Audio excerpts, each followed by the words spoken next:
यानंतर एक महत्त्वाची बातमी, रस्ते सुरक्षा समितीच्या ऑनलाईन बैठकीच्या वेळी भास्कर जाधव संतापलेले बघायला मिळाले। तटकरेंच्या अध्यक्षतेखाली बैठकीचं आयोजन करण्यात आलं होतं। 2 तास बैठकीची लिंकच मिळाली नसल्यामुळे भास्कर जाधव संतापले। सुनील तटकरेंसमोरच याबाबत भास्कर जाधवांनी जाब विचारला।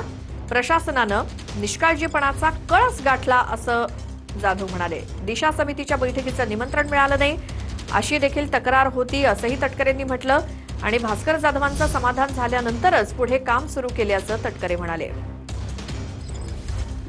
आणि मीटिंग आपली अध्यक्ष महोदय 12ला ठरली। मीटिंग 12 वाजल्यापासून आम्ही इथे बसून आहोत। वास्तविक जिल्हाधिकारी कार्यालयातून कुणीतरी सांगायला पाहिजे होतं ना, मीटिंग दुसऱ्या लांबल्यात बाबा, थोडा वेळ लागेल। एवढं पण सौजन्य दाखवायचं नाही का 1:15 वाजेपर्यंत? किती आरडीसीने आम्ही किती फोन केले, विचारलं काय झालंय बाबा, का नाही मीटिंग चालू होत? कोण आम्हाला निमंत्रण नाही दिशा समितीचं? आता कसं होईल? थोडा तरी विश्वास ठेवा आमच्यावर सत्ताधारी लोकांनी। नाही मला हे बघा साहेब, तटकरे साहेब, हे फक्त मला याचं निमंत्रण आहे सुरक्षा समितीच्या बैठकीचं। अहो साहेब, तुम्ही माहिती घ्या ना, थोडंसं माझं पण ऐका ना, माहिती घ्या।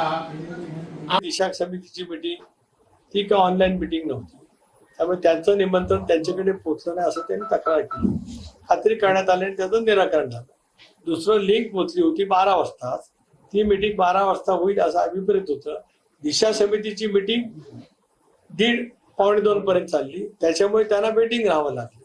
लिंक पोहोचली होती पण नंतर ऐकू येत नव्हतं नाही, कारण ते रेंजमध्ये त्यांच्याकडे नेटवर्क पुअर होतं, त्याच्यामुळे तो कमी 1-2-4 मिनिटांसाठी कम्युनिकेशन थोडंसं राहायला आम्ही थांबलो। झाल्याच्या नंतर त्यांचं पूर्ण समाधान झाल्याच्या नंतर आम्ही मीटिंगचं कामकाज सुरू